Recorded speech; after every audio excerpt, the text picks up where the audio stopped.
دوسرے الفاظ میں تو علماء یہ کہتے ہیں اس پر بھی بندہ شکر کرے کہ شکر ہے یا اللہ تو نے یہ تکلیف اس غلطی کی دنیا میں دے دی، آخرت والی تکلیف سے بچا لیا۔ یہ بھی اللہ کا فضل ہی ہے بندے پر کہ اللہ نے دنیا میں بدلہ پورا کر دیا، آخرت میں حساب سے انسان کو محفوظ کر دیا۔ یہ بھی کرم نوازی ہے اس کی۔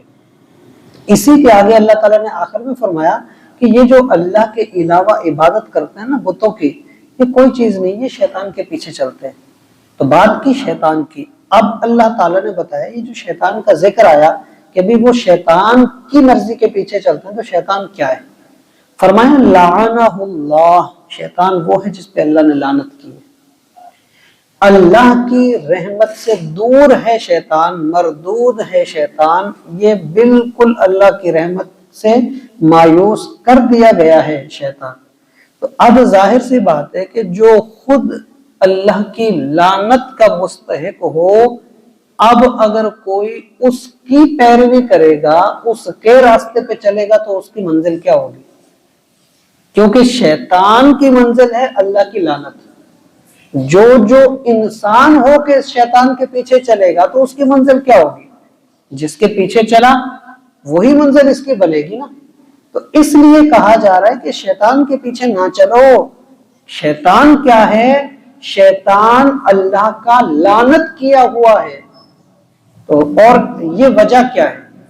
ٹھیک ہے، ہم مان گئے کہ یہ لعنت کیا ہوا ہے، لیکن ہمیں پتہ تو چلے کہ ہم شیطان کے پیچھے ہیں۔ کیسے ہیں ہم شیطان کے پیچھے؟ ہم تو نہیں ہیں شیطان کے پیچھے، ہم تو اپنی مرضی کرتے ہیں نا، شیطان کے پیچھے تھوڑی جا رہے ہیں۔ ہم نے شیطان کی بات نہیں مانی، ہم شیطان کے راستے پہ نہیں چلے، تو ہمیں پتہ کیسے چلے گا؟ ہمارے دل میں، اپنے دل میں بات آئی نا، میں نے اپنے دل کی بات مانی، شیطان کی کہاں مانی میں نے؟ سوال یہ ہے کہ اگر میرے دل میں بات آئی ہے تو مجھے کیسے پتہ چلے گا کہ میرے دل کی بات ہے یا شیطان کی بات ہے؟ میں تو اپنے دل کی مان رہا ہوں، تو مجھ پہ یہ الزام کیوں کہ یہ شیطان کے پیچھے چلا؟ کیسے پتہ چلے گا؟ تو یہی چیز قرآن کریم نے یہاں بیان کی، کہا لعنہ اللہ، شیطان وہ ہے جس پہ اللہ نے لعنت کی ہے، اور جب اس پہ لعنت کی نا، تب اس نے اللہ سے کہا تھا کہ یا اللہ تو نے مجھے تو مردود کر دیا، کیونکہ میں جانتا ہوں کہ تو جو فرما دے وہ ہو جاتا ہے۔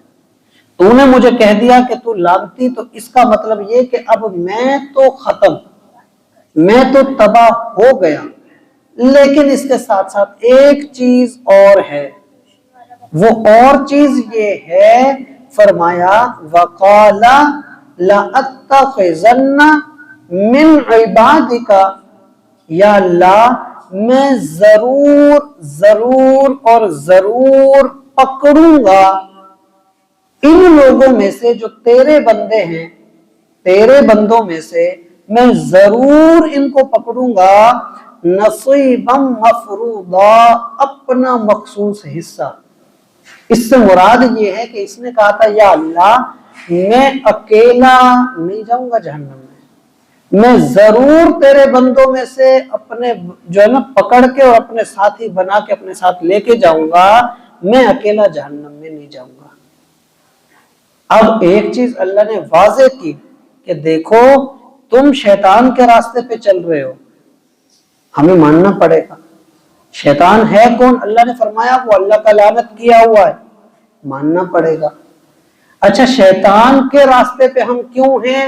کیونکہ شیطان نے خود کہا تھا کہ یا اللہ میں تیرے بندوں کو پکڑوں گا، میں تیرے بندوں کو ڈالوں گا جہنم کے اندر اپنے ساتھ، اکیلا نہیں جاؤں گا۔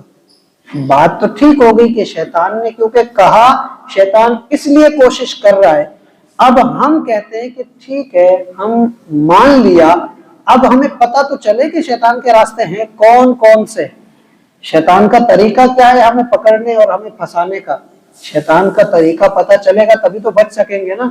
تو یہاں جب اس چیز کی بات آئی تو اب اللہ نے فرمایا شیطان نے کیا کہا تھا؟ کہا تھا وَلَأُضِلَّنَّهُمْ، پہلی چیز فرمایا اے اللہ